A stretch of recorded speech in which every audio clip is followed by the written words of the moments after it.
Shall I tell you?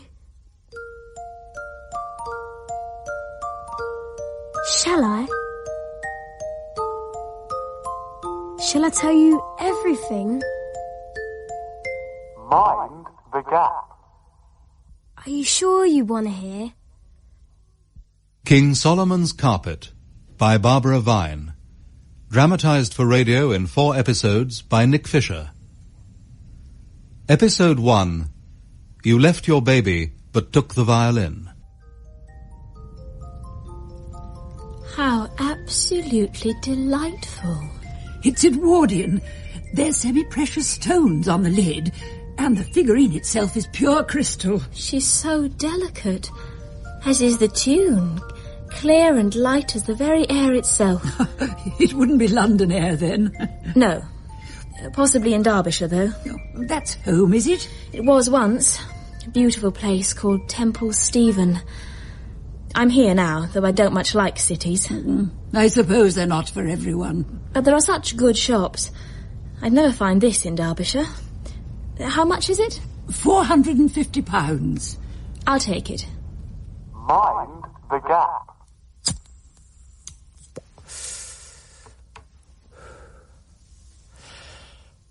London has the world's oldest metro system. It dates back to 1863, to a Victorian London of slums, of gaslight, of the powerless and the poor. The powerless and the poor. If you could just sign here. Thank you. Have you got far to go now? Bond Street. There's plenty of cabs round here, I suppose. Well, yes, but the traffic will be dreadful at this time of day. It would take you forever just getting out of Hampstead. You'd be much faster on the tube. No, I wouldn't dream of travelling on that. I've always had chauffeurs and taxis. All my life. Death. Death visited Piccadilly Underground Station in November 1927, when a porter tried to close the gate of a moving train. He was dragged along the platform to the tunnel portal, where he died on impact. Now, you know you're not good in crowds, and the doctors have said you're really not very strong at all. But it would be an adventure to see what all those people have to use day in, day out.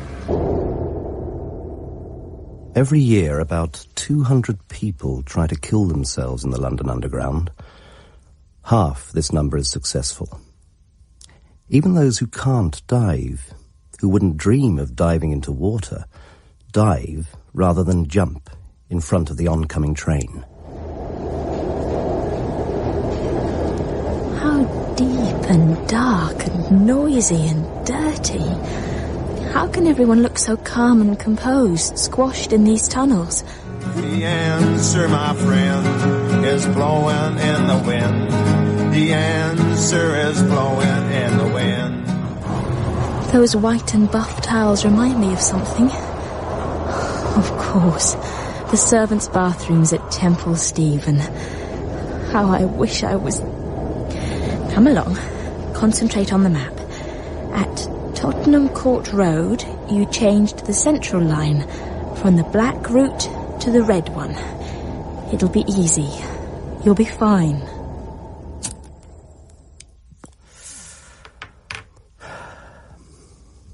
The fire began when a lighted match fell through an escalator, which led from the Piccadilly line platforms to the main ticket hall concourse.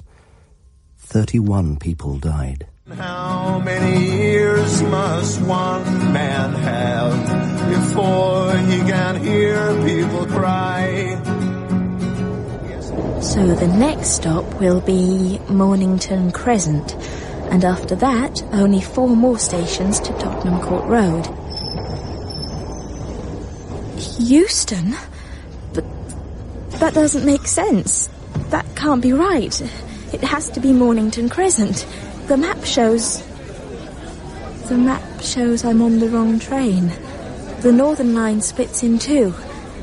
Next stop now, King's Cross. I don't want to go there. I don't. Calm. Be calm. You can change at Bank onto the Central Line. That's what you'll do. And it'll be all right. The worst accident before the King's Cross fire was on the 28th of February 1975 when a train hit the end of a tunnel at Moorgate, killing 43 people. How many deaths will it take till he knows that too many people have died? Bang. Now, go with the flow. God, it's like a tide. So many people.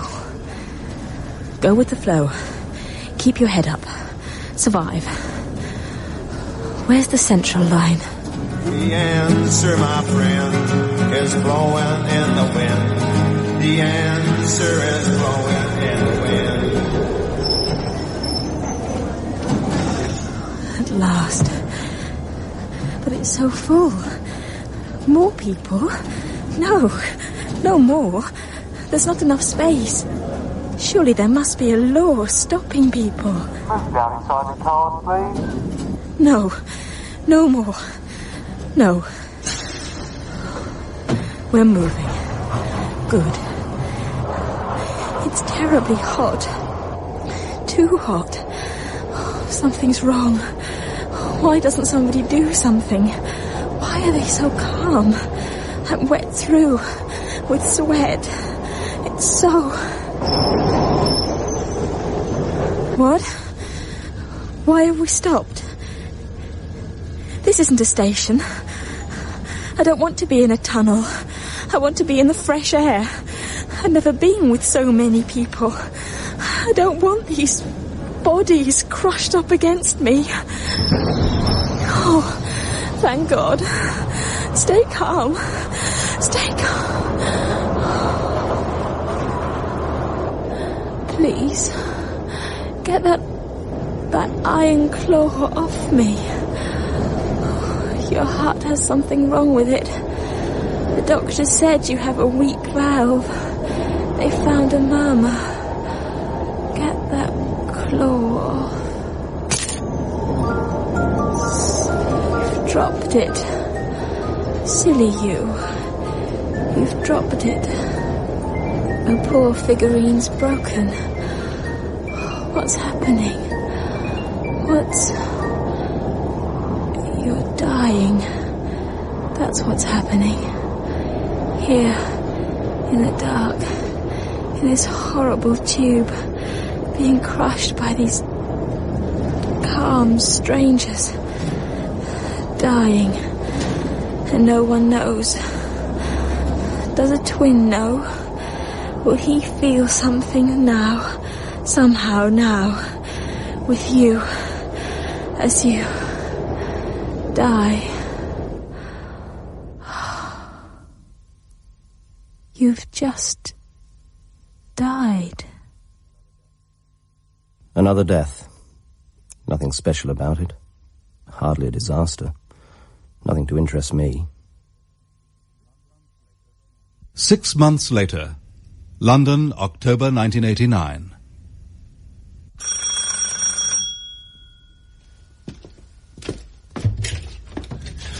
Hello, Jarvis. It's Tom. From yesterday? Of course. You've decided to take the room? Well, if it's still available. Several are. Sorry, do come in.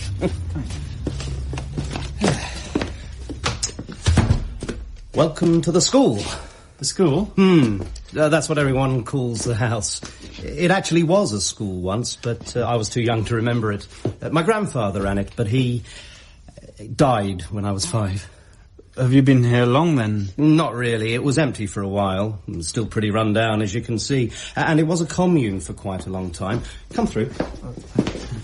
Excuse the mess. Shared kitchen. Same goes for the 2 bathrooms, though Tina has her own. Tina being... my cousin, once removed. She's been here longer than me, in a way. She set up the commune until they all ambled off to Devon for a bit. The way communes do, I suppose. Then she sort of drifted back recently with 2 kids in tow. That's Tina for you.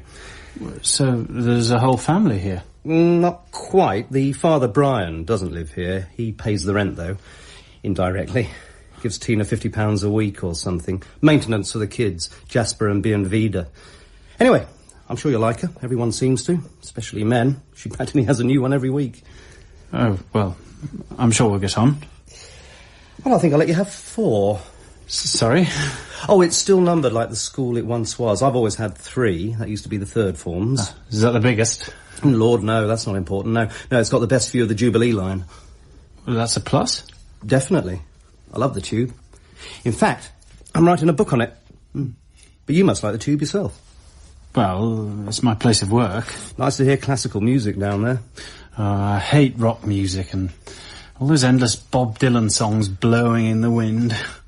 There's no reason why busking shouldn't be top classical quality. Well, what I heard yesterday was, that's why I stopped and chatted.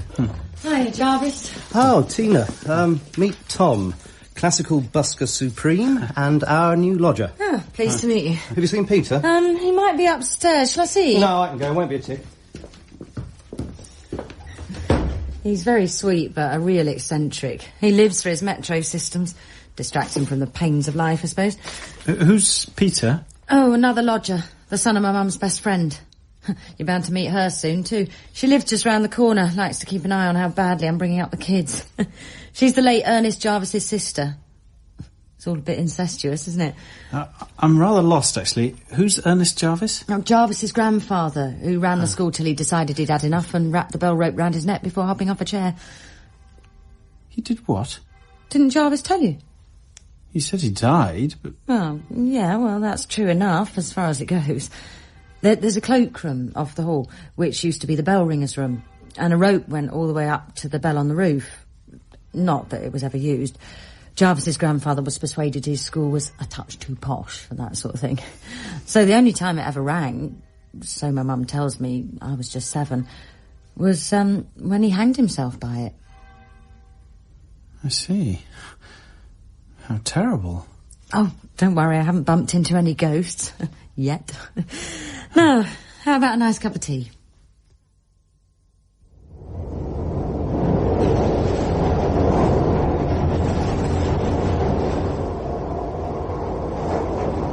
Less than £100 won't go far in London. Well, you'll just have to find work, won't you? You'll be working in the capital, just like Mike. But you won't be living with him anymore. Hush, hush. There, it's all right. It's all right. No, it's not all right. Not remotely. How could it be after what I've just done?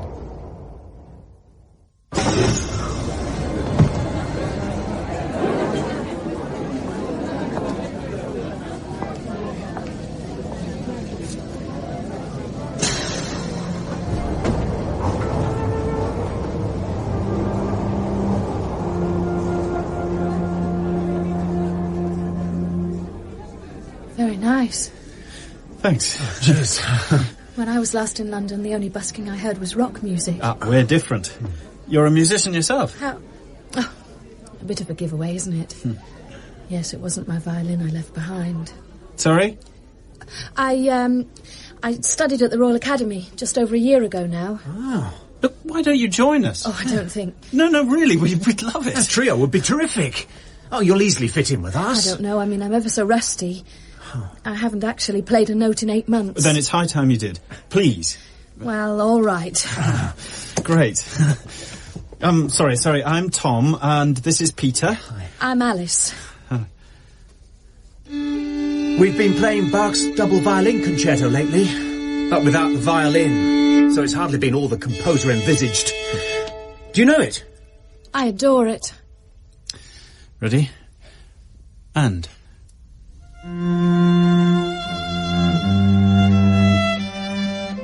The first section of the London Underground ran from Farringdon to Paddington and was opened in 1863. Building it necessitated diverting the course of 3 rivers. The work was done by men inexperienced in the task.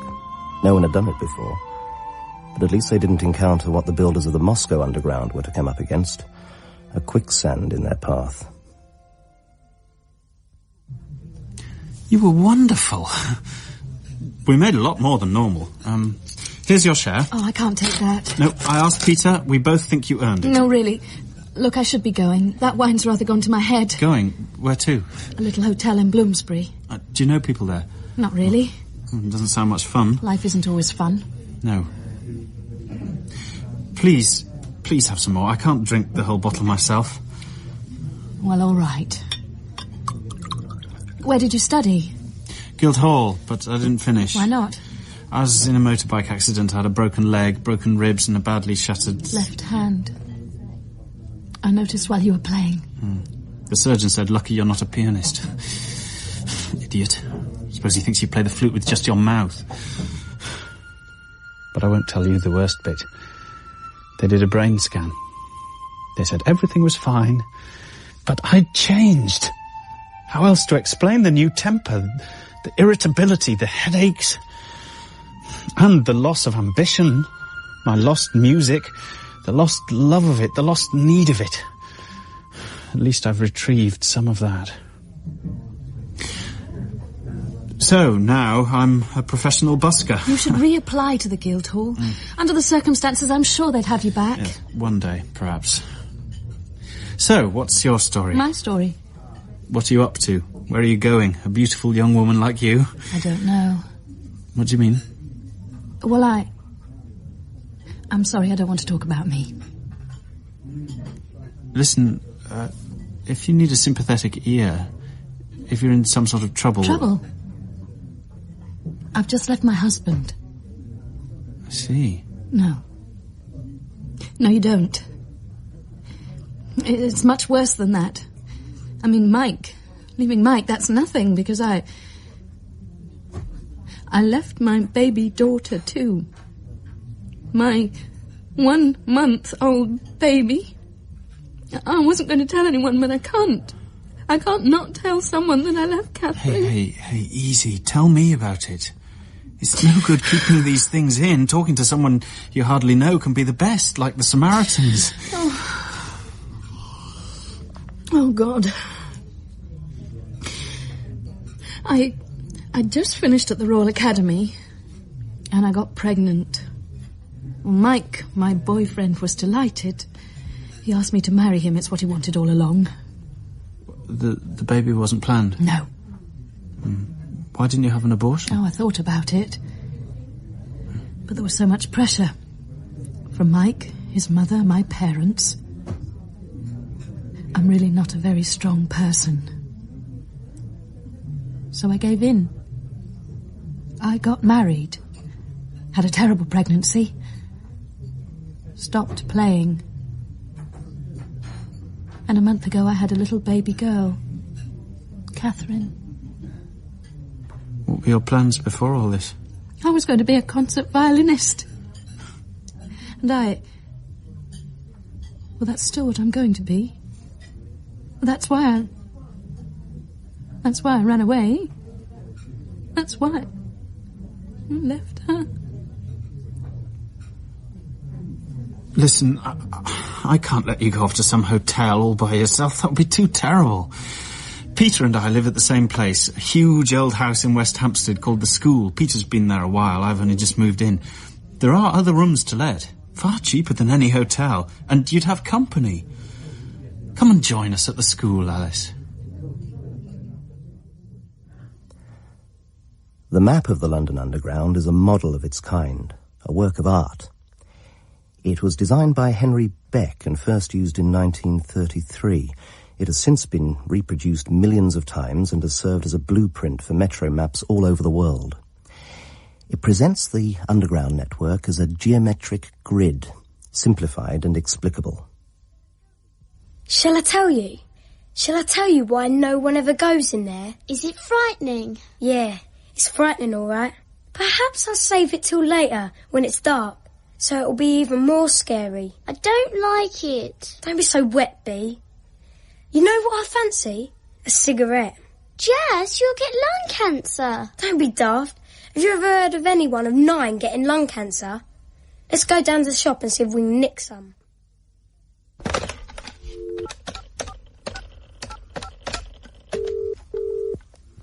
Hello? Hello, it's me. Mother, it's me, Alice. I'm not deaf. I heard you the first time. I think you must have lost your mind. I had to leave. If I'd hung on any longer, I might never have gone. When are you coming back? I'm not. Don't be so stupid. You must. You're obviously having some sort of a breakdown.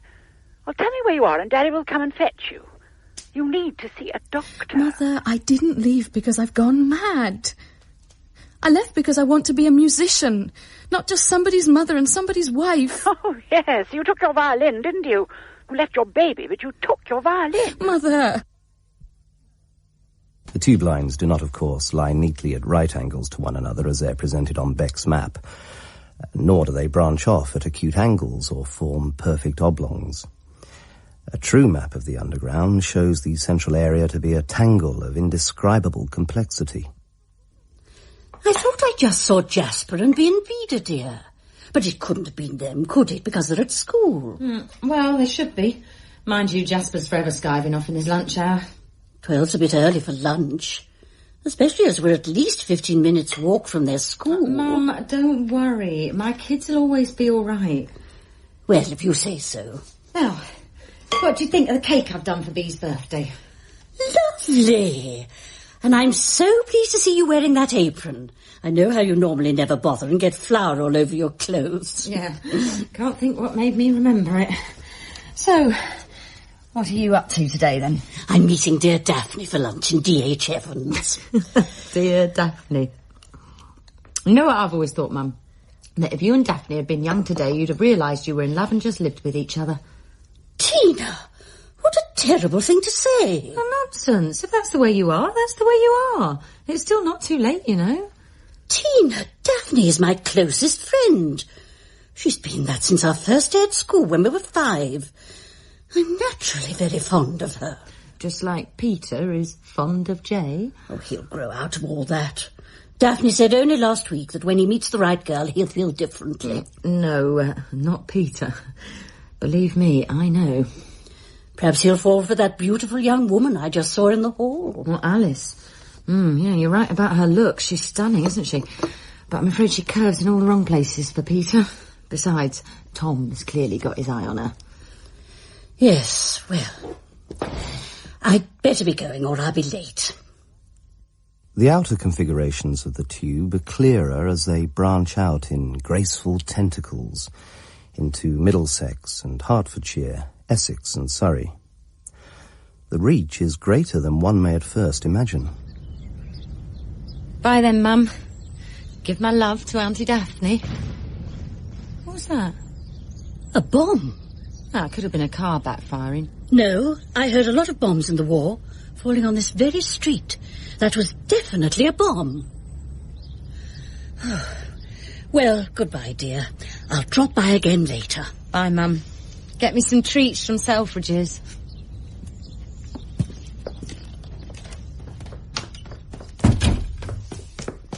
What was that noise?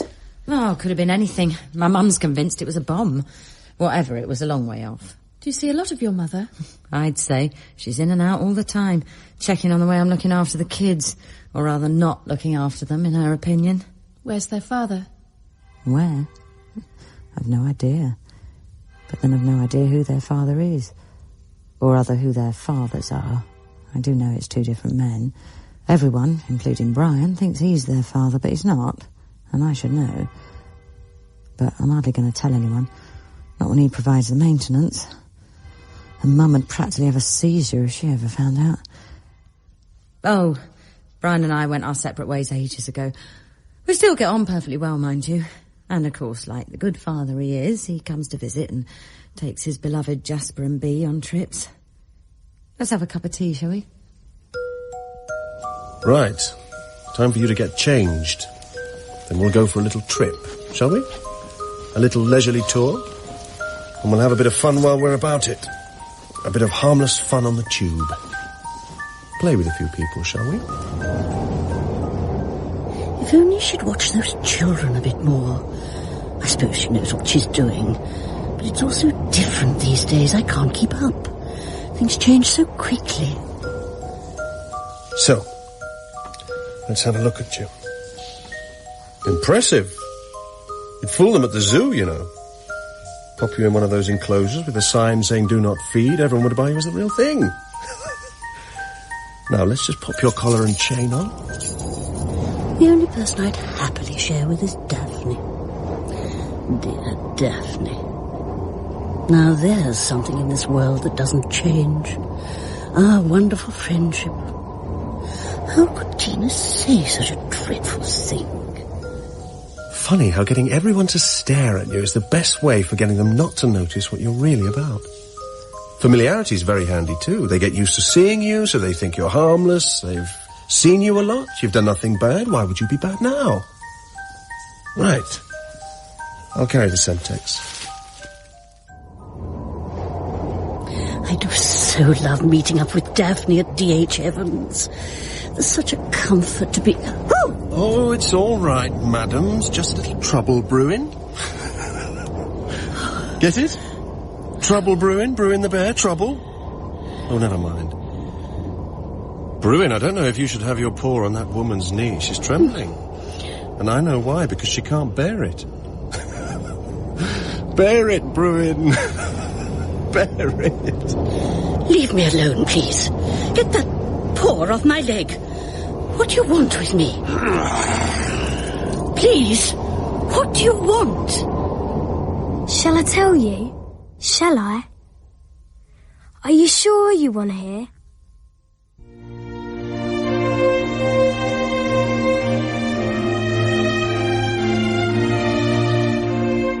In Episode 1 of King Solomon's Carpet by Barbara Vine, dramatised for radio by Nick Fisher, Tom was played by Jonathan Cullen, Alice by Kate Fenwick, and Axel by Mark Strong.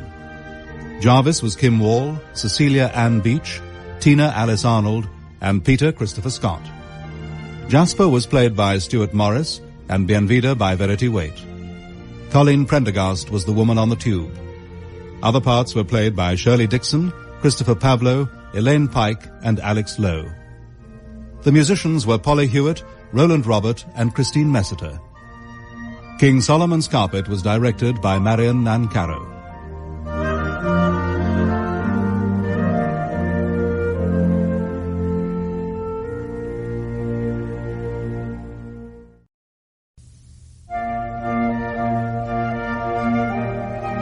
King Solomon's Carpet by Barbara Vine. Dramatised for radio in 4 episodes by Nick Fisher. Episode 2, Sledging the District. London, 1989. While the new arrivals, Tom and Alice, are settling into Jarvis's home, the school, Tina's mother is encountering some trouble on the tube.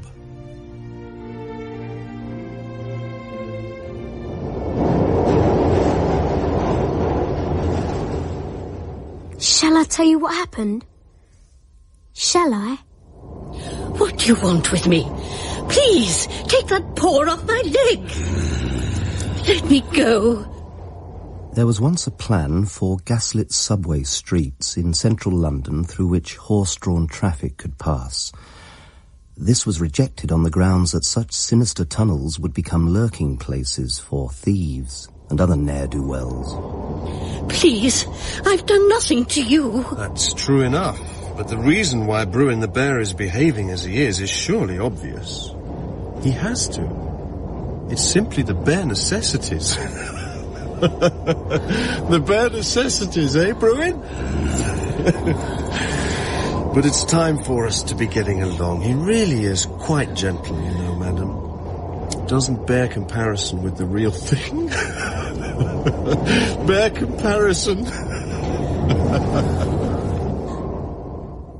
Shall I tell you what's going to happen tonight? Your birthday's going to wind up the same as always, Bea, with Mum kissing that new bloke of hers. Do you think she'll ever go back to Daddy? Daddy? Are you still wearing nappies? To Brian, I mean. Will she? I hope not. Why? Because there are things I like about living here. Cecilia, there you are at last. I was just beginning. Cissy, are you all right? I'm so pleased to see you, Daphne. I've just had the most terrible time. Sit down, dear. Here, have some water. Now, tell me exactly what happened. A man and a bear got on the tube with me. A bear? Oh, not a real one, of course. Though I did think for a moment or two it was a man in a bear costume being led on a collar and chain by another man. What did they do? Made silly jokes and kept taunting me. The worst thing was the bear kept pawing my legs. Cissy, did you tell the authorities? Well, what could they do? They'd say it was just a prank or something. Besides, I wanted to be with you, not with transport police. Oh, how horrible for you. But just to see your sweet, dear face in front of me helped so much. If you and Daphne had been young today, you'd have realised you were in love with each other and just lived together. Are you sure you're all right? You look awfully flushed. I was just thinking... Let's have a look at the menu. Here. Did you hear about the bomb, by the way? I knew it was a bomb. I said to Tina. Where was it? Bayswater. 2 dead, 5 injured. No one's claimed responsibility. How terrible. Isn't it? So, you saw Tina. How are the grandchildren? Today's Bienvita's birthday, so Tina's baked a cake, and this evening they're going to have a little party at the school. Oh. I'm sure Jasper and Bienvita will have a lovely time. Would you like to dance, Alice? Thanks, Jarvis, but not at the moment. I like just listening to Tom. Oh, right, of course. We've got enough candles on the go. I've got plenty more. We're attracting enough mosquitoes as it is. Okay, right. More wine, anyone? Yes, please. Jarvis, who's that with Tina? He works at some off-licence. She picked him up yesterday afternoon. Typical Tina. Are you Chardonnay or Sauvignon? Chardonnay. Where've Jasper and Bienvita got to? Oh, they're around here somewhere. Nothing to worry about there. Jazz, I just put my hand in something horrible. Shall I tell you what it was? What? A dead person's stomach, like they've been cut open, and I put my hand among the insides. Dead person's guts? It's cat food. It feels like a dead person's insides. Smells like it too. Give it a rest, Bee. Now look, there's holes in the floor and ceiling, so a rope could go all the way down to the cloakroom, and they could ring the bell. But they never did. As a birthday treat, shall I tell you why? Shall I tell you why no one ever uses the cloakroom? Is it nasty? It's not nice. Tell me anyway, I quite like being frightened. I heard Tina telling Tom that an old man who wasn't our grandfather, but something like that, killed himself. He hung himself from the bell rope. In those days, he came all the way down through the house and into the cloakroom, where this bloke hung himself. Sorry, I'm rather drunk. It doesn't matter. I've got another glass. You're very handsome, Tom. Especially in the candlelight. Oh, not as handsome as you're pretty. When we're busking, it's you that everyone looks at. It's you that brings the crowds, Alice. But you are handsome. Like a hero in a western. Right then. Oh, why can't you stay a little longer for once? Who said anything about going? But why... Shh. Oh, it's hot. So I think I better take something off. Should I start with this?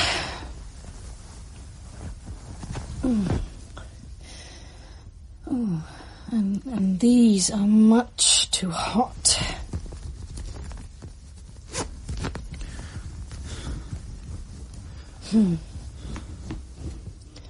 I feel so constrained, so restricted, so... Shall I? Shall I take it off?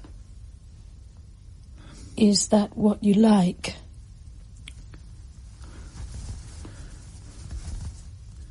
There. And finally, they're so flimsy, so silly. I could take them off too. Shall I? Tom? Is that what you'd really like? You can only do this because you're drunk. You'll make love now, but you won't even remember tomorrow. You'll know you did it. You'll feel the dampness and know, but you won't remember. From the moment I first saw you, I knew we were made for each other. You can help me so much, Alice. You can save me. Tom, I can't even save myself. It may be easier to save someone else, though. You know exactly how it'll be. He'll make love like he plays the flute. Precise and controlled. As if he'd studied it like he'd studied Bach's Innovations. You're so beautiful. And you're sweet and handsome. And I love your music, your knowledge of it. The way we can talk about Wagner. To have such a passion in common. I've never known that before. Nor have I. You're the one, Alice. The only one. You offer me so much. Yet it will never, ever be enough. Kiss me. Kiss me all over. So it's safe to chuck it about? I take it that's a positive growl, Ivan. I mean, I'd hate to make a mistake with this stuff. Semtex is pretty stable. You could throw a fagend in there with no problem. It needs percussion to go up. You keep teaching, I'll keep learning. Now, how's your footwork? I think perhaps you should be a dancing bear for a bit, Ivan.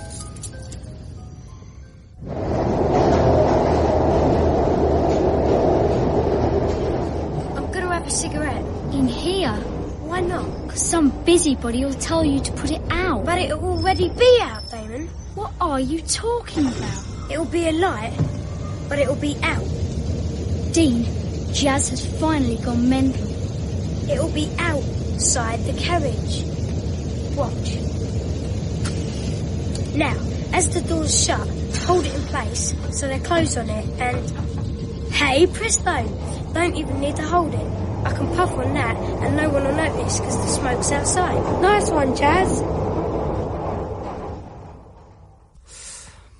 Among things left behind on the underground have been pheasants, several turkeys, a suitcase full of Masonic regalia, and £1,500 in cash. While that's left in the trains, what clutters the tunnels is cleaned at night by the fluffers, who collect all the human hair that is shed, imperceptibly, invisibly, by the millions who use the system.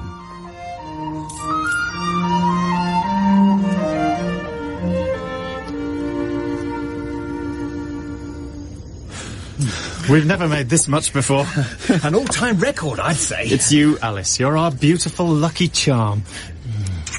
Please, not in public, Tom. I think it's time I counted the takings. Still only pennies, Tom. Nonsense, there's pounds there. But nothing like what we really need. For what? Our educations. What are you talking about? You said I'd save you? Well, I intend to, by making sure we get on. You're going to get your degree, and I'm going to find a really good teacher to get my violin progressing properly. We don't make nearly enough here to pay for things like that. It'll get better. I've got lots of plans. We need real money, Tom. That means real jobs. I've got to achieve what I set out to do. I've sacrificed too much not to get there. We're rich! £7.63p. The Metropolitan and District lines still operated steam trains in 1895, the date of Arthur Conan Doyle's Sherlock Holmes tale, The Bruce Partington Plans. It would, of course, no longer be possible to do as Oberstein and Colonel Walter did and place a dead man on top of a train from a window in West London. Buildings are close to the line at Gloucester Road today, but not close enough to reach the roof of a passing train. Sledging? Yeah, sledging. Right on the roof, Jazz. How'd you get up there, Dean? Easy. Go out one of the end doors. Don't go through to the next carriage, but climb up. And what's it like on the roof? Smooth, and it curves to the edges, so you have to spread out like a starfish. Neat. Where have you done it, Dean? On the Metropolitan, from Latimer Road towards Hammersmith. No tunnels and no low bridges. Real. Would you ever do it on one of the underground bits? Would you? Maybe. The tunnels are pretty big on some sections. Be scary in the dark. but you'd have about 18 inches or so, wouldn't you? We could try the district, come from West Kent, but you'd have to keep over to one side coming into Gloucester Road. Why? Because you'd have that pea brain of yours scrambled by the tunnel arch if you're in the middle, you dork. Illustrations from Sherlock Holmes stories decorate the platforms at Baker Street, but the Bruce Partington plans with that body on the roof isn't among them. Can this be because London Transport's afraid it might give passengers ideas? You serious about getting tuition? Of course. I know of a good teacher. The problem's the expense. I'll give you the money. What I have is yours, Alice. That's very kind, but really I have to get a job. What, you mean a bit of teaching in the evenings? No, a real job. A secretarial job. You're not serious. I could do it. I used to work for my father in the holidays and I got pretty good on the computer. Yes, but why? I need the money for the lessons. You couldn't carry on paying for them even if I let you start. I could earn loads, and it'd only be for a year or so. But we make money already and enjoy it. We're playing real music and getting a real audience. And we've made £21 today. £7 each for a day's work. Tom, I haven't quite told you everything. I've actually applied for a job. I've got an interview coming up. You've what? I have to do this. This is ridiculous. Absolutely bloody ridiculous. Calm down, Tom. People are looking. I will not calm down. Job? Secretary? We should stick with what we've got. I love it, and I love you. And nothing else matters. Love and music. It's all we need. Will you have some more cake, dear? Yes, please. It's delicious. Delicious? What a grown-up word for you to use. Tell me, Jasper does go to school, doesn't he? He doesn't play truant. Jasper? No, he's always there. Education is terribly important, you see. There you are. Thank you. Can I have some Smarties too? Of course you can. I'll only have the orange ones. Why is that? They're nicest. They've got milk chocolate inside and taste of orange. All the other colours have plain chocolate and taste just the same. Why is that? I've no idea. Perhaps they'll teach us why at school. Well, perhaps. But you're sure about Jasper? Oh, yes. I'm really sure.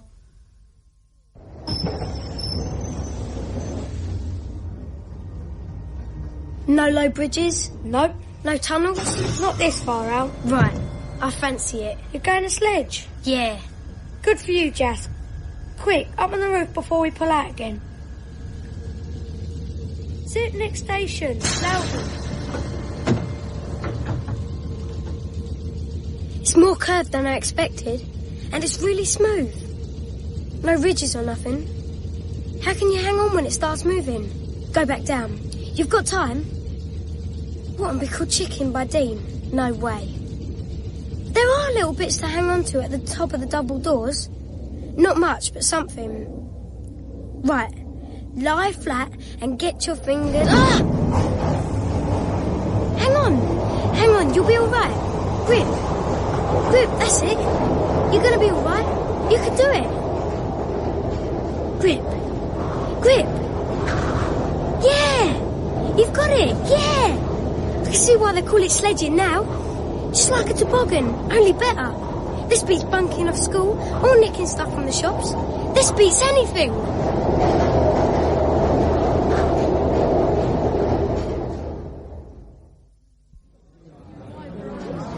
What time did he say? 9 o'clock. Oh, then he's only 10 minutes late. Well, I hope he shows up. Oh, it'd be so brilliant, Tina, a trip to the metro systems of the Soviet Union. Rather you than me, poking about behind the Iron Curtain. Oh, I'm not bothered about that. He's some in-tourist, so the whole thing will be official. They won't think I'm a spy or anything. Excuse me, Tina. Yeah? What? Daniel, my God! It's been, what, 8 years or so? More like 10. Oh, sorry, Jarvis. This is an old friend of mine. Daniel, this is Jarvis. I rent some rooms in his house. Hi. Oh, pleased to meet you. Are you with anyone? Not a soul. I'm footloose and fancy-free. Oh, wonderful. Join us. I'm not interrupting. Oh, Jarvis is waiting for a friend. Oh, you remind me of someone, Daniel. I think it's the eyes. Hello, Jarvis. Oh, there you are at last. Your London tube is not so punctual as ours in Moscow. Oh, lack of investment. Do have a seat. I'll get you a drink. What would you like? Vodka? Oh, not the kind they sell here. Oh. A lager, please. You'll excuse us if we talk business. Go ahead. Daniel and I can get into a huddle of our own. Good-o. Pint of lager, please. It's so nice to see you. Denmark Hill, wasn't it? That's right. Didn't the bed creak terribly? You haven't changed a bit. Those timeless bedroom eyes. Flattery, Daniel, will get you everywhere. Fancy coming to see my new abode later? The bed there hardly creaks at all. One lager. Cheers. Nostrovia. I have good news. The trip will be possible. And I hope we will include a visit to the earthquake-resistant metro in Tashkent. Really? Oh, that'd be just brilliant. The Metro Systems of the World. An overview of the underground by Jarvis Stringer. Preface. King Solomon's carpet was a magic carpet fashioned of green silk. It was large enough for everyone to stand on. When ready, Solomon would tell the carpet where he wanted to go, and it would rise in the air and land everyone at the spot they desired. The tube systems of the world are no more and no less than our modern equivalent of King Solomon's carpet. I did Gloucester Road to Kensington High Street yesterday. Yeah? It's dead dark, and then wallop, you're into the next station. Magic. I fancy doing Kensington High Street and then on to Bayswater. More than one station? You've done more than one, ain't you? Yeah, but I don't know anyone else who has.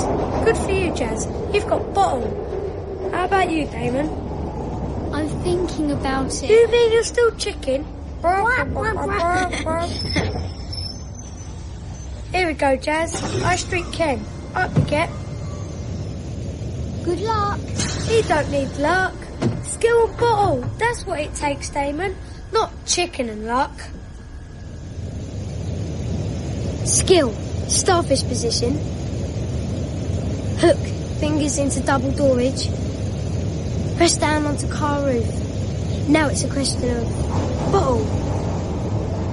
Looks like 3 foot to spare into the tunnel. No problem.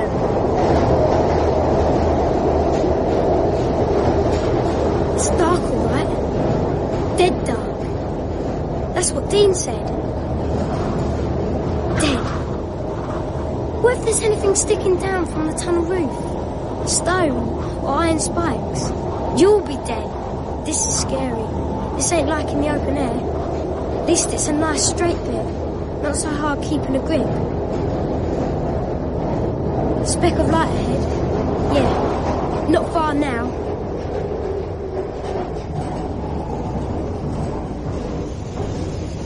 Notting Hill Gate. Right. Now for the second bit. 2 stations! Dean said he didn't know anyone else but him who'd done more than one. Just me and Dean it'll be. Here we go. Sledge in the district. Not a brick arch this time. A steel one. But it's not curved. It's not an arch at all. What? What's that chunk of metal? It's almost scraping the top of the cars. Waiting to take my head off. It's coming faster and faster and... No! In 1947, a man was killed when his arm was trapped in the doors of a train at Lancaster Gate after he'd tried to force them open. He was dragged to the tunnel portal and died on impact. Well caught. Ever thought of taking up cricket, Bruin? Cricket balls are a lot smaller than this. Let me go! You should be thanking Bruin for catching you. Okay, thanks. Now can I go? No. I want a little talk with you. You're hurting. I'm not going to tell you off if that's what you're scared of. I ain't scared. I just don't want the police coming. Neither do I. I think you'd have made it, you know. It just looked too low. You weren't up there. How would you know? Fair enough. Come on. I'll buy you a pizza. Tom, we're supposed to be saving. We can afford the odd bottle. Well, I suppose that's true in a way, because I got the job. You did what? You are looking at the personal secretary to James Christensen of Angle, Scherer and Christensen Solicitors in Holborn. Aren't you pleased? I never thought you'd pursue that. We need the money. You helped me by paying for my first lesson. Now I want to return the favour. Return the favour? What? What do you... I don't want your bloody gratitude. I'm sorry, I simply meant we sort of agreed to share things and do things together. Oh, I see. So that's what you call sneaking off to get this job, doing things together? Sharing things means the two of us making music, Alice. Doing what we've done since the day we found each other. Do you remember that? Do you? Tom! Tom, calm down! It was in Holborn Station. I'll never forget the moment I first saw you. But you'll just stroll through that corridor on your way to this job of yours and it won't even cross your bloody mind, will it? Oh, God. I'm sorry. I'm sorry, please. Forgive me. It's just... I love you so. I want to do everything for you. But I feel so impotent. Please, hold me. Love me. My name is Axel. Axel Jonas, and you're... Jasper. Right, Jasper. The house special with extra cheese plus a large Coke. Why are you staring at Ivan? Because he thinks I'm so ugly. Why was he dressed like a bear? For his amusement. And mine. Have you done a lot of riding on top of trains, Jasper? A bit. There's old stations down there that aren't used anymore, aren't there? Ghost stations, yeah. There's some between Baker Street and Finchley Road on the Metropolitan. Is there any way you could get off the roof onto these ghost stations? And is there any way out? Why do you want to know? He asked you a question. Could you get onto one of these stations? And then could you get out? I don't know. Are you sure? Yeah. Really? Really? Jarvis could tell you. Who's Jarvis? Just a man. Can I go? Who is Jarvis? I haven't got any money to get home with. Walk. To West Hampstead? So that's where you live? Does this Jarvis live there? Does he live with you? He might. He's your mother's boyfriend. No, he's not. Why would he know about ghost stations? He knows everything about the tube. He writes about it. Uh-huh. I'd like to talk to Jarvis. Where is he in West Hampstead? You never told? No, I legged it. Then I took the long route back here so they wouldn't be able to follow me, even if they tried. They sound nasty, Jazz. Ivan the bear was dead ugly, like the Phantom of the Opera must be under that mask. And I think Axel might have been a vampire, like Dracula. What? Who sticks his teeth in people's necks and eats the blood? Yeah, except you don't eat blood, you suck it and drink it. Oh, I've got a drink for you from school. I thought you'd like it because someone said it had cocaine in it. What? Lucozade, that's caffeine, not cocaine.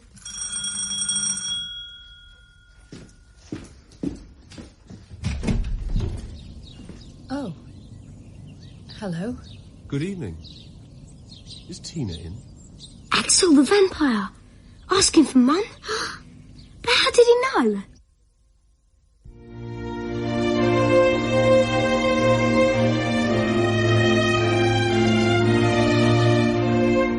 In Episode 2 of King Solomon's Carpet by Barbara Vine, dramatised for radio by Nick Fisher, Alice was played by Kate Fenwick, Axel by Mark Strong, and Tom by Jonathan Cullen. Jarvis was Kim Wall, Cecilia Ann Beach, and Daphne Linda Polan. Jasper was played by Stuart Morris, Bienvida Verity Waite, Dean Martin Kelly, and Damon James Bell. Tina was Alice Arnold, Peter Christopher Scott, and Daniel Alex Lowe.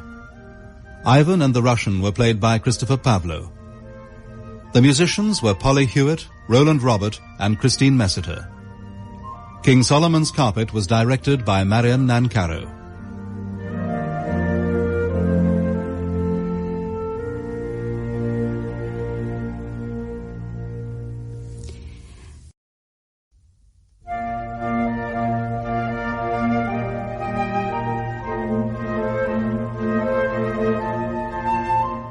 King Solomon's Carpet by Barbara Vine. Dramatised for radio in 4 episodes by Nick Fisher. Episode 3, Revengeful Love. The mysterious and charismatic Axel Jonas has arrived at the school. I'm afraid Tina's not in at the moment. I see. Are you a teacher here? A teacher? Oh, that. No, it's not a school now. Of course it isn't. Is Jarvis in, perhaps? He's out too, I'm afraid. Are you a friend of his? Yes. Are you his girlfriend? Jarvis's? No, I just live here. But is it Jarvis or Tina you came to see? Both. You can give Tina this for me. Which is Jarvis's room? I'll wait for him. Why is he here? How did he know? That looked like a sick note that Damon forged for me. I had one in my pocket. Axel must have taken it and got the address from Mum's name off of it. Let's phone the police. No way! Police are for sissies. But I'm frightened. Oh, do stop snivelling, Bea. I don't like it, Jazz. Tell you what, if you shut up, I'll show you my tattoo. What? You haven't got a tattoo. Wanna bet? Oh, Brill! A lion! Brill, Jazz! Can I touch it? Touch it? Do you mind?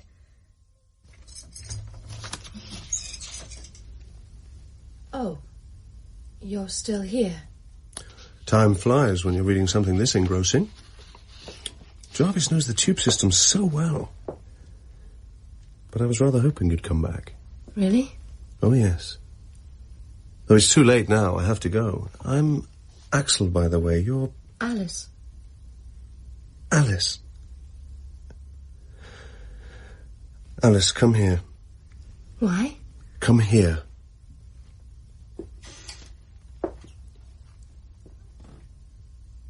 What are you doing? This is a stranger. You've never seen him before. You don't know a thing about him. So what are you doing? Tom's upstairs just above you. He might come down looking for you at any moment. God, you're shaking so. Shaking. Shaking. We'll meet again soon, Alice. Goodbye. So I was thinking, I might invite Brian for Christmas lunch, too. Have you told Tina? Not yet. But I so want to see her and Brian together again. I often imagine them getting married. I suppose Jasper and Bea and Vida would have to be there as page and bridesmaid. I'd have considered that very shocking once. But you adapt, dear. Like I've had to adapt to Peter. Is he still with Jay? Yes. I'm sure it's just a passing phase. Of course it is. All he needs is for the right girl to come along and everything will change. They're so hard to understand. Peter and Jay? The younger generation. Ah. I've been taking my violin lessons very seriously. Madame Donskoy is hugely respected, you know. So, everything's working out nicely for you then? It's coming along. You took your violin, but you left your baby behind. Mother, please, don't start. No, your father will never speak to you again, Alice. Ever. He put the phone down when I rang the other day. And you don't even ask how Catherine is. It's better if I don't know, isn't it? I've seen Mike a few times.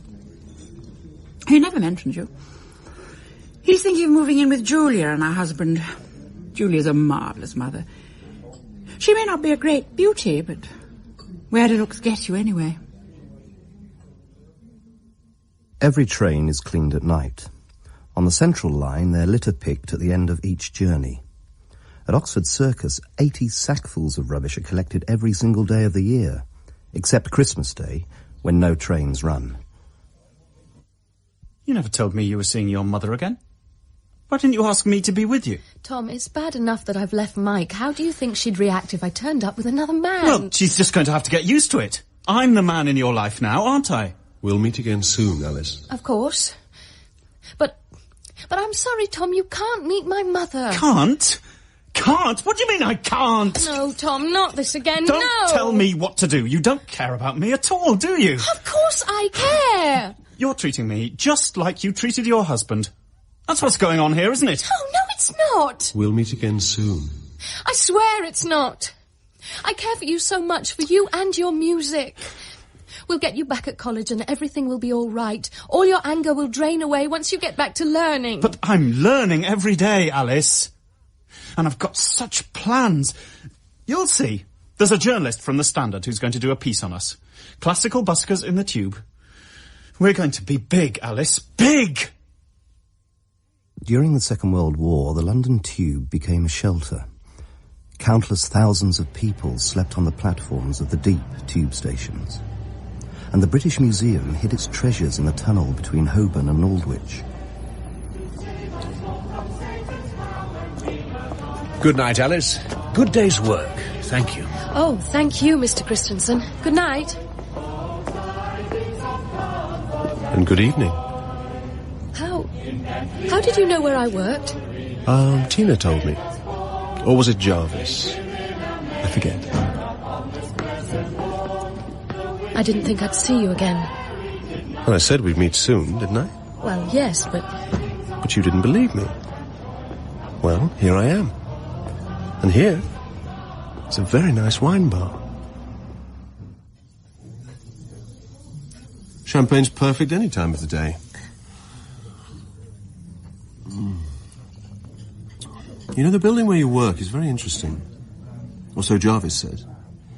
Apparently it's next to a building with a shaft coming up inside it that used to house a staircase to the central line. They took the stairs out and expanded it for ventilation.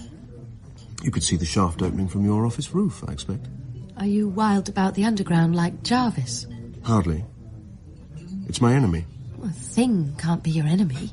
Yes, it can, if it's done you wrong. I don't understand. No.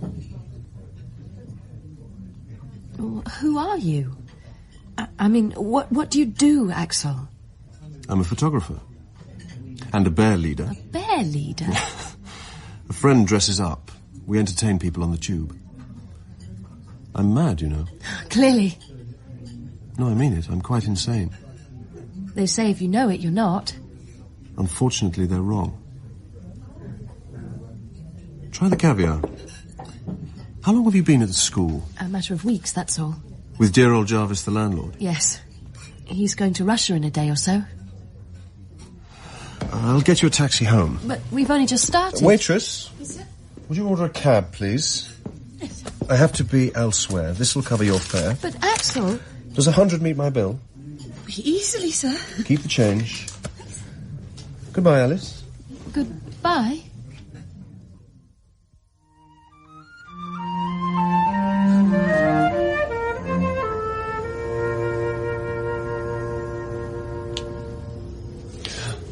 Thank you. You're most welcome. It is against the law, of course.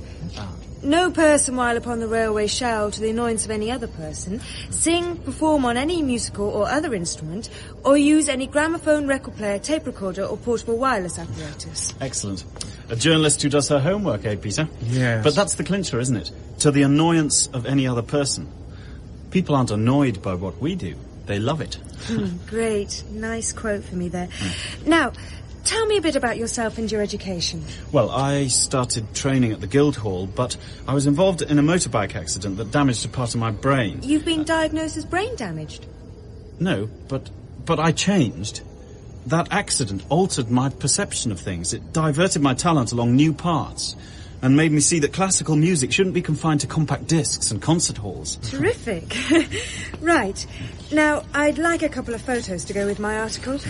Actually, you should be pretty photogenic. You're rather good looking, you know. Yes, Tom, maybe. The best way to take a snap of me these days would be in a big black cloak carrying a sign. Oh, I don't think that's quite... quite... A journalist. Lost for words. Peter, don't worry about him. He's got a dark sense of humour, that's all. Now, would you like me just relaxed or with the flute to my lips? Oh, with the flute up, I think. It was a simply lovely lunch. You've never cooked a better one, Ceci. The vegetables were peerless. I do so like your fluffy roast potatoes. Thank you, dear.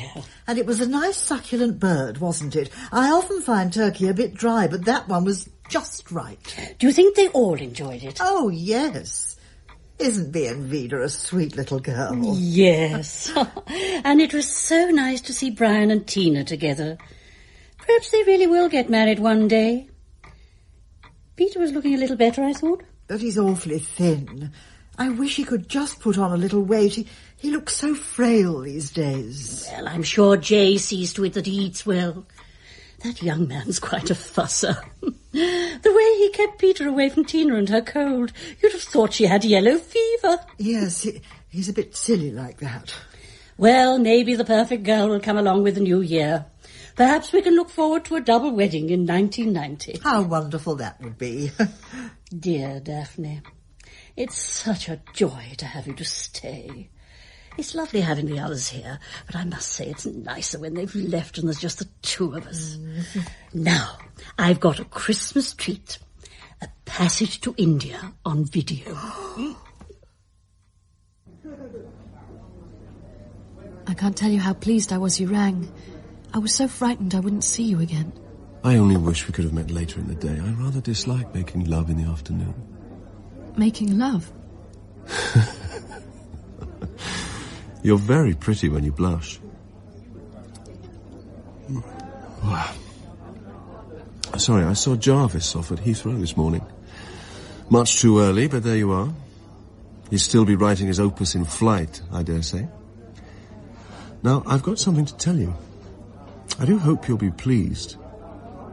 Will you pretend to be, even if you're not? I don't know. Oh, please. For me. All right. I'm coming to live in your house. Sorry? I don't understand. I'm coming to live at the school. But you can't. I mean, it's Jarvis's home. Well, naturally, I asked him. Or rather, he asked me. But you've already got somewhere. I can't go on sharing with a bear. Alice, you promised to pretend to be pleased with my news. I'm renting the art room in the 5th. Above me? Above me and Tom? Let's get you in the fresh air. You're looking a bit faint. Tell me, what do you believe in, Alice? What do you mean? In God, some principle, or what? Whatever you like. Well, I suppose I believe in music. I thought you might say that. Well, what do you believe in? Everlasting love. Love beyond the grave. Revengeful love and retribution. I have to go. Taxi! Go? But I thought you said... I have an engagement I absolutely must keep. But I'm coming to the school, and you must be happy about that. Will you take the young woman to West Hampstead? Starfish position. Not much to grip, but enough. And it gets easier the more you do it. So you can think about other things. Like getting the bell rack through the school. Or about Axel. What's he doing moving in? He doesn't seem to be interested in me. But I think I'll steer clear. Whoa! One of the old ghost stations. Should I tell B? It'll frighten her. She likes being frightened. And when I get back, we'll go out for a meal. We can't afford Nonsense. it. Tom, I may be making £800 a month, but you're only making 80. It'll change soon. Wait till that piece comes out in the Standard. Oh. Hello. Hello. I'm Axel Jonas, a friend of Jarvis's. I've come to live here. Hello, Axel. I'm Tom.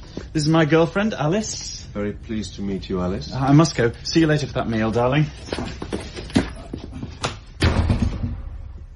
Come and have a drink in my room. Darling.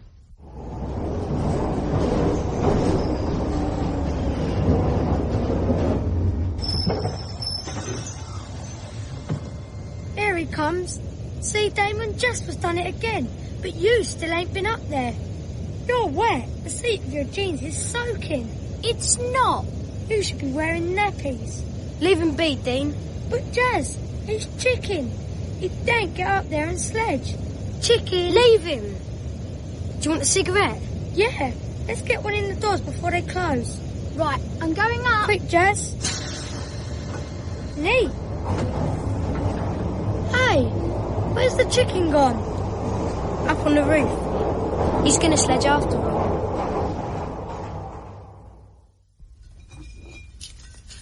Are you really a photographer? Don't you believe me? Here. Have some whiskey. I don't know what to believe. You're not like anyone I've ever known before. I mean, most people don't say they're mad. Most people don't say they hate things like the tube. But most people are very dull. Yes. I am a photographer. There's my equipment.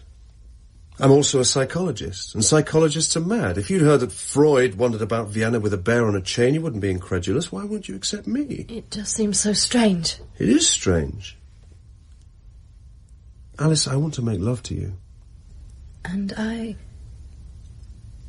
want you too. Unfortunately, we can't do it here in the school. Why not? It would make things sordid. Tom might come back. Other people live here. No, it has to be somewhere else. But where? Love will find a way. We shall overcome. He's done the right thing. Sledging to Swiss Cottage will get rid of his fear. And stop Dean's taunting, which has been getting on my nerves, let alone Damon's. We're going down. I never noticed that before. Going down quite steeply. Need a good grip for this. Grip tight, Damon. Starfish and grip. You'll be alright. God, don't brake like that, driver. What do you think you're doing? Damon's up on the roof. You can't do stupid things like that. It's hard enough for him already. We're going downhill. He's never tried it before, and he's fighting, so don't. Stop it! Stop it! He's hanging on by his fingernails already, you moron! Oh no! No, hang on, Damon. Hang on! What? What's that? The window? That mess, that... No, it can't be Damon! Your foot! In Tokyo, underground staff are employed exclusively to collect into baskets sleeves torn from passengers' clothes in the crush. That place where you work, does anyone use it at night? No. Oh, except very occasionally the emergency room. If one of the senior partners has to stay overnight, there's a little sort of bedsit for them. A bedsit? Alice? Yes. Do you have a key? Well, yes, I do. Then get another one cut for me. I'm not sure. I mean, that Don't you want to make love to me? Yes. Then get another key. We have nowhere else. Did you? Did you ever do it? No, I only watched, Mum. Who are all those people who come round? London transport officials and a woman from the social services. She was offering counselling, if you need it. I don't want to be taken into care. What? Counselling. Isn't that like cancel care? Gary Stevens in our class was taken into care. Counselling doesn't mean that at all, Jazz. Now, promise me you'll never do what Damon did. I know boys will be boys, but this is different. All right, I promise I won't. And don't you dare tell your grandmother that poor Damon was a friend of yours. She'd worry herself sick if she knew. His death will be in all the papers, of course. But Damon's name won't mean anything to her. And there's some of your favourite Smarties, too. Thank you. That boy Damon who was killed in the tube wasn't a friend of Jasper's, you know. Jas never goes on the tubes, ever. He doesn't ride on the top of trains and he doesn't know anyone who does. I see. Where the hell have you been? I need to talk to you. What? What about? About this. Bloody journalists. Oh, the article. Well, what did you expect, Tom? Not a send-up. She said she'd write a serious piece. And just look at the picture. Must be the worst one they took. Peter looks absurd. They say all publicity's good publicity. Well, I don't see how it can be when it makes snide remarks about Peter being gay and says we only play in the tube because there's nowhere else for us. Tom, what were you hoping for with this article? Serious journalism. About the serious work I do playing classical music for a mass audience. A good article could have got us a patron. A millionaire supporter of the arts who thought us worth subsidising. But this won't bring in a penny. And anyway, where have you been all evening? Oh, nowhere special. No? I know what you've been up to. What? What do you mean? You've been seeing your mother again, haven't you? No, really. I haven't. I stayed late at the office. Late at the office? You were with your mother. Tom, I didn't see her today. Honestly. So, these are the princely premises of Angle, Scherer and Christensen. Are you secretary to all of them? Just James Christensen. And where is the little 6th floor bridal suite, Through here.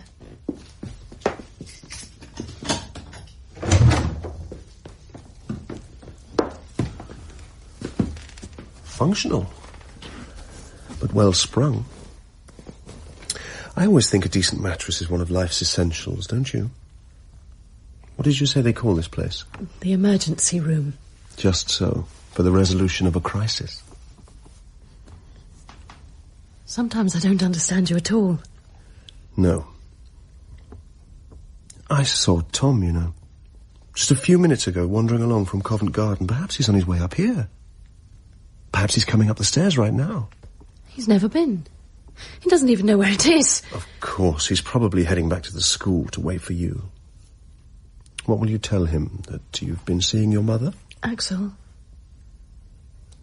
I believe I love you. And I think it's time you proved it. Don't you? All the lighted stations of the Underground, busy with people, bright with advertising, noisy with the roar of trains, are also surrounded by a silent maze of dark, disused passages and shafts. There's been another bombing. Yes, I heard. In the Mall. They gave so much information on the news that I think I could make a bomb now. If you could get hold of any Semtex. No, they said this one was a sort of gunpowder called, magnesium flash. But they've caught the man who planted it, you know. Oh, really? Yes, there's a picture of him in the late editions. Here, with a hair lip. A hair lip? You don't know him, I trust, Jazz. Me? No, of course not. He looks like a bear, doesn't he? I'm going out to play. Careful. Sorry. Well, I've got my stuff. Thanks for looking after it, Tina. Oh, no bother. Mum, this is Daniel, an old friend from about 10 years ago. Hi. Hello. Oh, don't forget to get those tickets for me, Daniel. Of course not.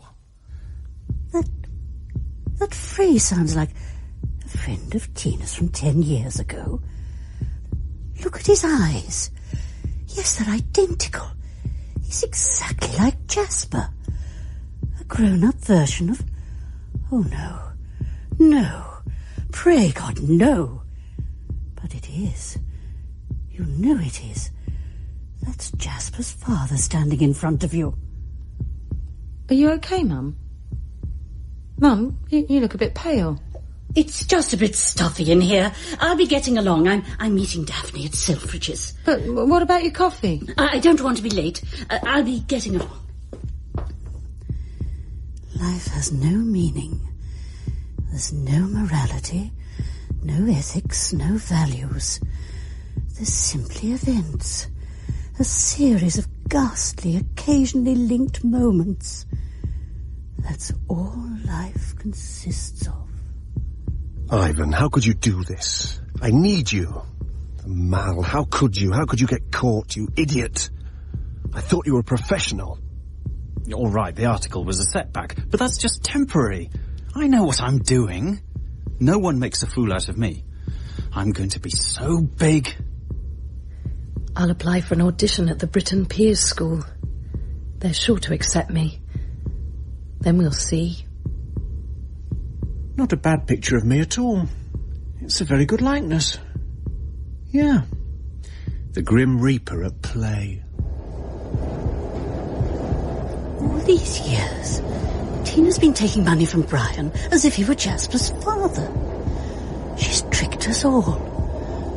Brian won't be Vita's father either. That'll be someone else again.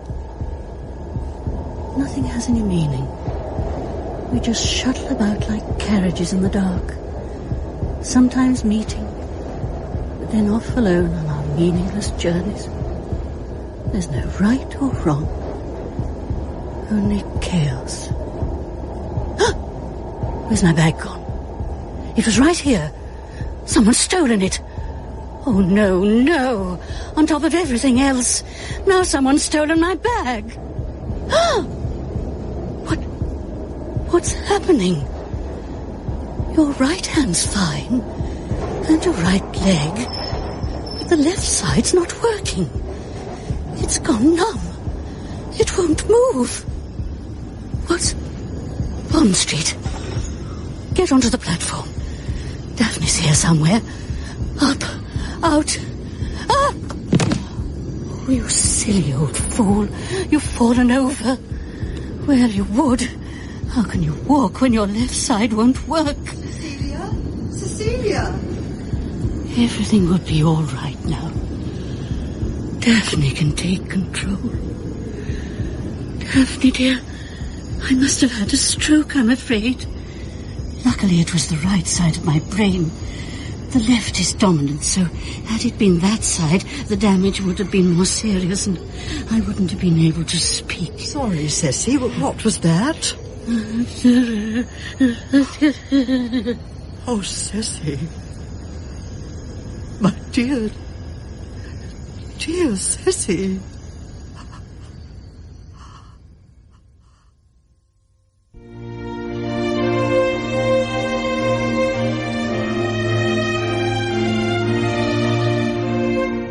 In Episode 3 of King Solomon's Carpet by Barbara Vine, dramatised for radio by Nick Fisher, Alice was played by Kate Fenwick, Axel by Mark Strong, and Tom by Jonathan Cullen.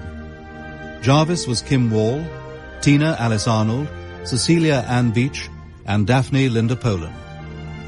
Jasper was played by Stuart Morris, Bienvida Verity Waite, Dean Martin Kelly, and Damon James Bell. Alex Lowe was Daniel. Other parts were played by Christopher Scott, Shirley Dixon, Elaine Pike, and Janet Moore. The musicians were Polly Hewitt, Roland Robert, and Christine Messiter. King Solomon's Carpet was directed by Marion Nancaro.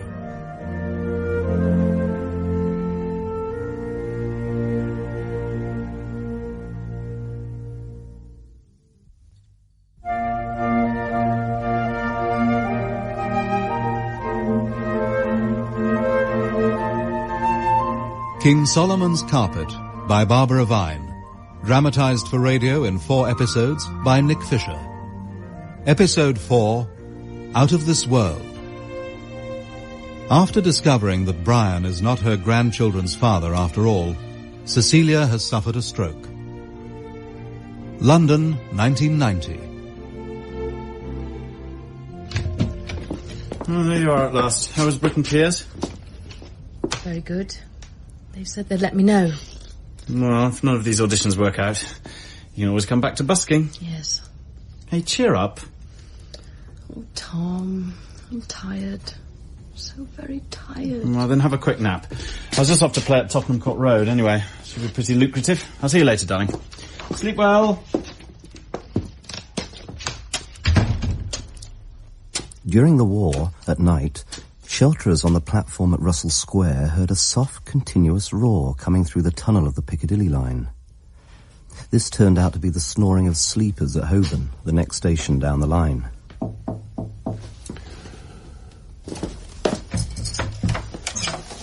Axel. Oh, I've been dying to see you. Then enter. What's that on your hands? Oh, just a bit of magnesium powder. From the stuff you used to make the flash for old cameras, I'm experimenting with some original techniques. Talking of which, I'm getting a new assistant. Tom. What? He could use some extra money. We get on very well. I've had a lot of interesting chats with your Tom recently. What? What about? Alice, you don't think I'd talk to him about our little emergency room with its nicely sprung bed at Angle, Scherer and Christiansen, do you? I don't know what to think. I just know I love you. Not that we'll go there anymore. I've decided to put an end to all that. What have I done wrong? Nothing. It would just be so humiliating to get caught at your place of work. Home is best, Alice. There's a great big blank in the middle, dear. I remember seeing the children with Tina. Then the next thing was finding myself with you on the platform. I think that's often the way, Ceci. I have a feeling some awful things happened in that time, and they brought on this stroke. Well, you mustn't worry about that now. Do you believe in eternal life, Daphne? Do you think the soul leaves the body at the point of death and goes to a place of bliss? No, dear. No, I don't. Neither do I. But I now know one thing I would never allow before. You, Daphne, love me, Cecilia. And she hasn't got it in her. How do you know that? Oh, I don't know. I'm not an expert. But I did ask her to play for me the other day. I must say I was rather disappointed. You don't mind me being frank? Not at all. Actually, I see Alice much more as a homemaker. You should take her away from here. Give her that opportunity, Tom. I'd love to. But how can I on the money I earn? Well, that's exactly what I want to talk to you about. You said yes to being my assistant. Now, you should know that may involve, well, stepping the wrong side of the law. Do you know what a signals and communications room is? I could have a good guess. I want to take a photograph of something in the signals and communications room at Holborn, and that's why I need your help. Why do you want this photo? I'm a photographer. But taking pictures of things the authorities want to keep secret sounds more like the action of a spy. A spy? How does 10 grand sound? I'm sorry? £10,000 in cash. 1 up front, 9 to follow. Okay? During the building of the Victoria Line, the diggers sometimes spotted a dark shape moving through the tunnel. J.R.R. Tolkien, author of The Lord of the Rings, says there is a creature, a thing, called a Balrog, a vast black apparition that lurks in shadowy subterranean spaces. Daphne, can you see if you can find my handbag? Jasper and B and Vida should have a little something for spending money. Of course, dear. Spending money? How much? I was thinking of £1 each. £1? Brill. I don't expect you'll use it to buy chocolate, will you? Not after the lovely cake Daphne made. I might spend it on Smarties. But I wish they'd make a pack of orange ones only. I'll eat the others for you. Though I sometimes worry the chocolate will be my undoing. Oh, I can't imagine that's going to hurt you. I can't spot your bag down here, Ceci. I haven't seen it for ages. Not since before this trouble. I wish I could remember what happened before I was taken ill. Contrary to what most people think, there isn't much crime in the underground. Indecent assault and pickpocketing in the rush hour are the most common nuisances. At the other end of the scale, no one has ever been murdered inside a London tube train. Axel? Axel? Hello? Alice? Oh. Hello, Tom. What are you doing in here? Waiting for Axel or something? I must have gone to sleep. You look completely worn out. I'm cold. I don't know what I'm doing here. Well, I certainly don't. Come on, we'll get you warmed up downstairs. I've got an Indian takeaway and some red wine. I'm not hungry. Oh, Tom. Tom. What is it, darling? It's just... I'm so tired of it all, this life. We won't be here much longer, Alice. We'll get a home of our own. That's what you need. I'm just so desperately tired of it all. I've turned the house upside down, dear, but I can't find it anywhere. You know, now I think I can't remember you having it with you when I found you at the station. But that's weeks ago. And Daphne, it's got all my credit cards in it, and my chequebook. Someone must have stolen it while we were on the platform. Surely no one would do that, not seeing you so ill. People aren't as bad as all that, are they? They'll have drawn out all my money by now. I won't have any. I won't... Oh! Oh, no, Daphne. It's coming again. It's like being hit inside by a train.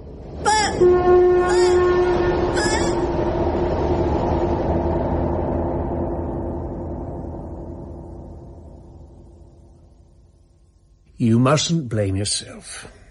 The rich fool could have been the initial cause.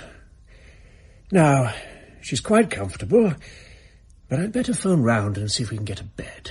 No, Doctor. I'll look after her here. She'll want for nothing, I can assure you. What are you doing? Waiting for you, of course. What are you doing with that? Put it down! I'm sorry, I just... Don't touch my things. I just thought it was so pretty. Such a shame the figurine's broken. God, it's icy in here, isn't it?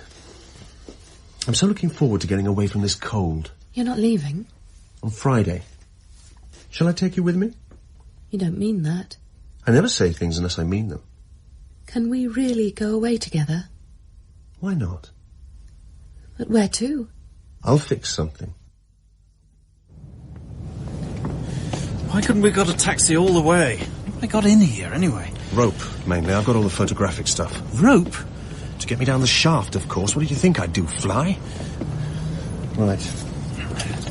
This is it. Use your torch. I'm not turning any lights on in here. And we're not using the lift. Come on.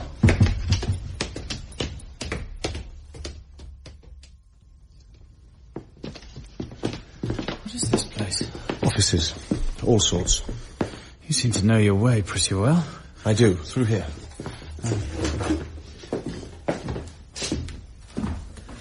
Flat. It's odd, amongst all these offices. Well, via the window. Ow! What's up? I just stubbed my foot on something. A file. Angles, sure. Dawdling. I'm coming. Right. Across the roofs. Just follow me. Engel, Scherer and Christiansen. But that's where Alice works. Axel has keys. He knows the place inside out. He has keys to Alice's office. And to a flat. With a bed. What's wrong? Sorry, nothing. What are you staring at? Oh, these. The keys interest you, do they, Tom? Yes, I can see they do. Is that where you're going? Down there? That's the shaft, yes. Now, let's get this bolted together and attached. Just hold that tight against the parapet. Good. Right. That can't budge. Okay. I'm going down. Some shafts once contained lifts, others staircases. You can look up through the inside of these enormous cylinders and see, in the dimness, the old Edwardian tiling, a yellow and brown design, spiralling the circular walls, following the course of what was once a staircase. He has the keys to her office. And to the bed you just saw. They've made love in that bed. At the school, too, in his room, above yours. You'll never enjoy her again, Axel. In 1983, a vagrant tried to push someone under a train. He was charged with attempted murder. While locked in a police cell at Clapham with 2 other men, he successfully garroted one of his companions with his own shoelaces. He was subsequently sentenced to life imprisonment. Friday. We'll be going away. Axel will take me to somewhere new. Somewhere out of this world. Back just in time. Axel! I calculate you're halfway. You saw me looking at the keys. You realized I knew, yet it didn't bother you. Well, the knife I've just got from the flat where you seduced my lover, the knife that's now beginning to cut through your rope, may bother you more. I can see you now, Axel. Look up. Look into my eyes. as I kill you. Everlasting love and retribution. You don't even begin to understand.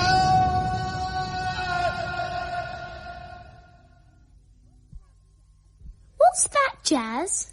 Rope. What does it look like? Spaghetti? Where did you get it from? I saw Axel cutting up this huge coil in the garden. He put this bit in the shed. I borrowed it. What for? Use that brain of yours for once. If you've got one, that is. Right. No one will ever know what's happened to you, Axel. There's nothing left now to link you to the top of the shaft or to me. And you thought you were so clever, didn't you?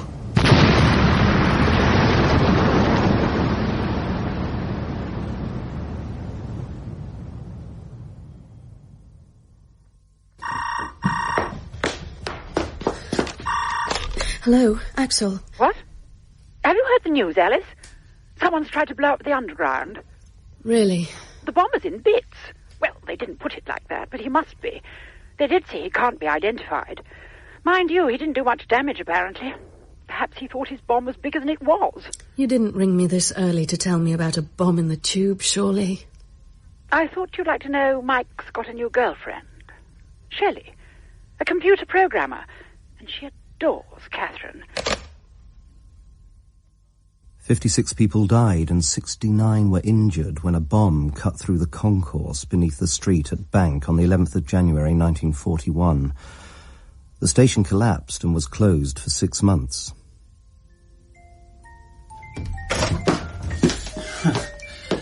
I thought I'd find you here. There's no point in waiting, Alice. He's not coming back. What do you mean? What I say? Axel has departed. Well, why's he left all his things, then? He doesn't need them where he's gone. I don't believe you. I know all about you and Axel. He doesn't care about you. Not remotely. Not the way I did. He told me to tell you he's gone abroad. You won't see him again. When I found out, I thought it'd be all right once he'd gone. But it's not. It's spoiled. I don't want to see you again. Fine. I don't want to see you. You haven't a chance with him. I want you to know that.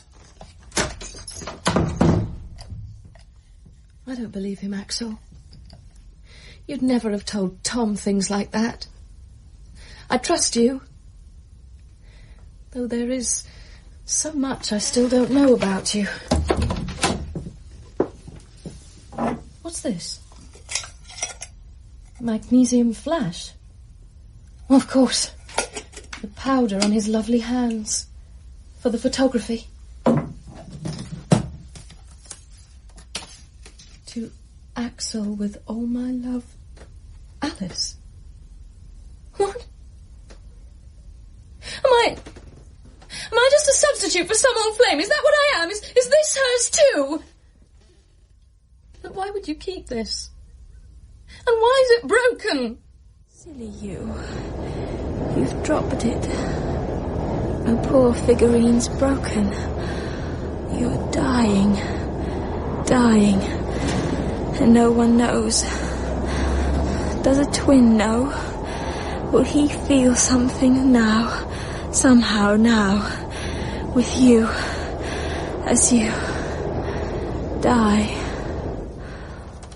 You and your other Alice. How horribly happy you look. The twins at Temple Stephen. I can trust you. She's your twin sister. Oh, I should never have doubted you. You will come back to take me away to somewhere out of this world. Meanwhile, the IRA has issued a statement denying any responsibility. That's unusual. Daphne, if they find me a bed, I'll have to go into hospital. Over my dead body. This is your home. This is where you'll stay. And I'll never leave your side.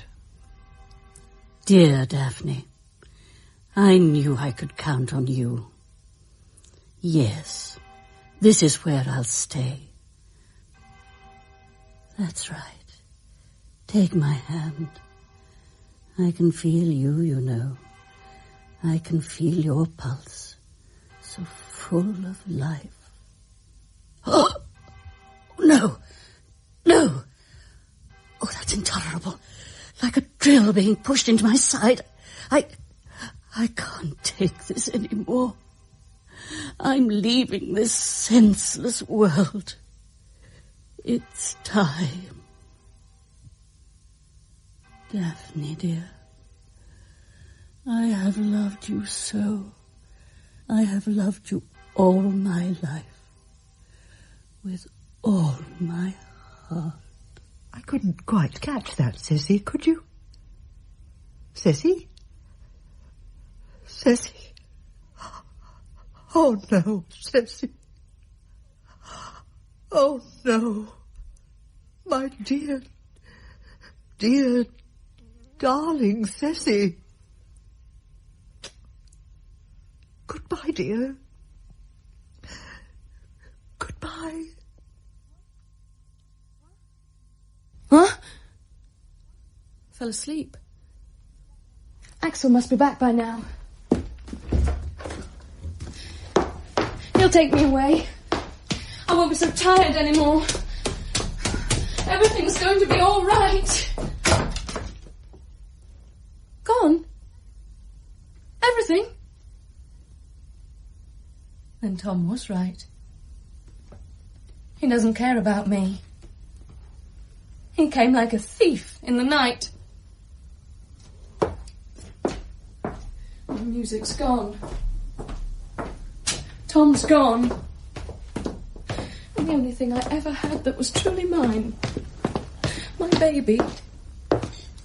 Catherine. I left behind. Hello? Alice, it's me.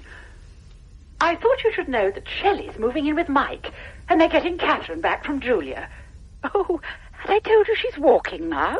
I'm never going to speak to you again.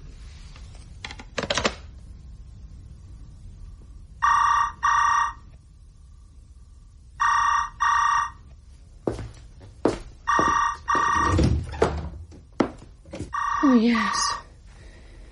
You can rest right here, in the cloakroom. Nice and dark.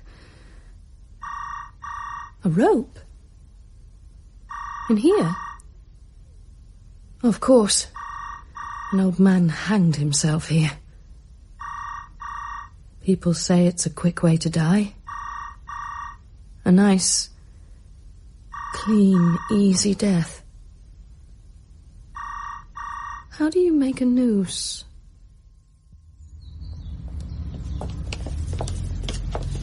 Tina!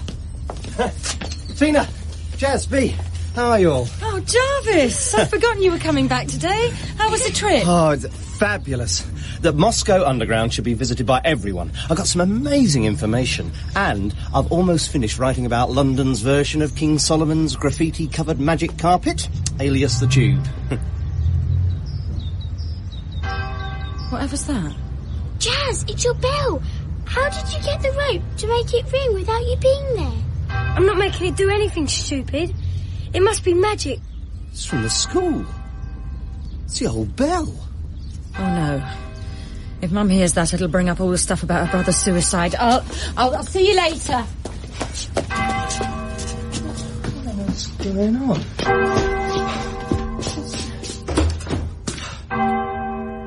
Alice? Whatever's going on? Couldn't make the noose.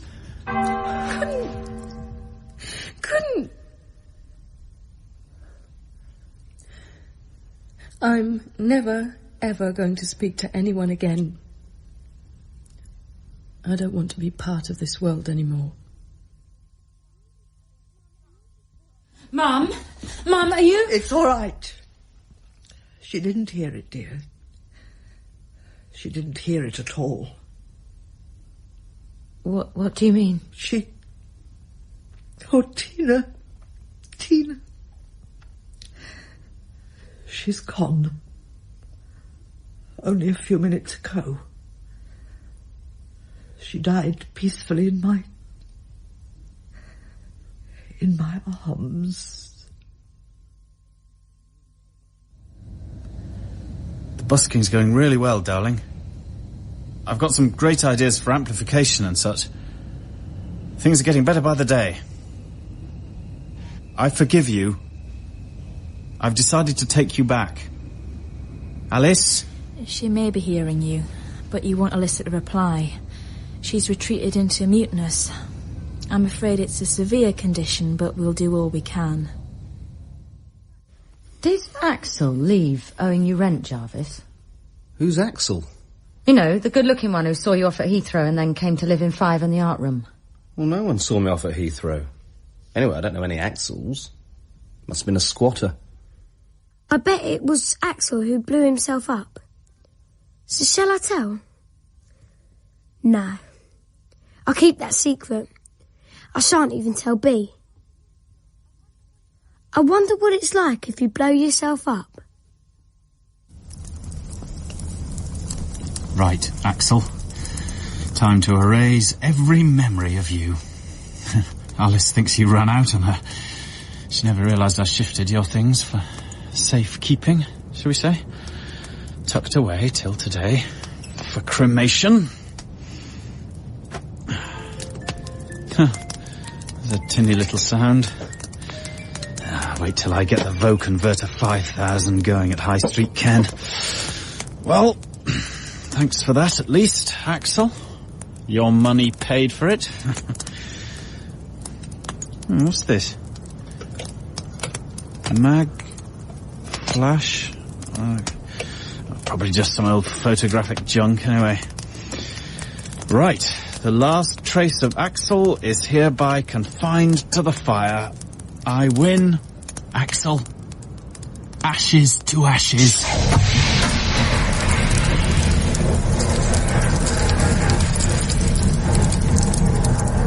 A blue iron claw, springing from the fire from Axel's package, rips into me. It's so fast. It's almost as if it comes from inside me. And now, in this tiny moment of time, that claw serenely takes me out of this world, calmly tears me to pieces. What was that? Oh my God! Tom! But I was quite dead. Gone. Out of this world. For good.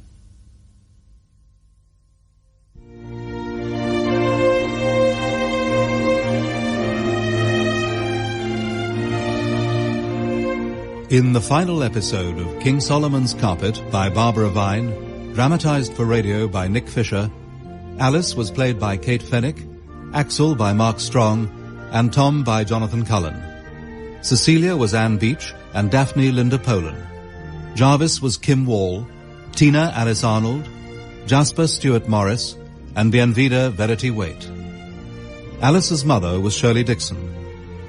Other parts were played by Alex Lowe, Christopher Scott, and Colleen Prendergast. The musicians were Polly Hewitt, Roland Robert, and Christine Messiter. King Solomon's Carpet was directed by Marion Nancarrow.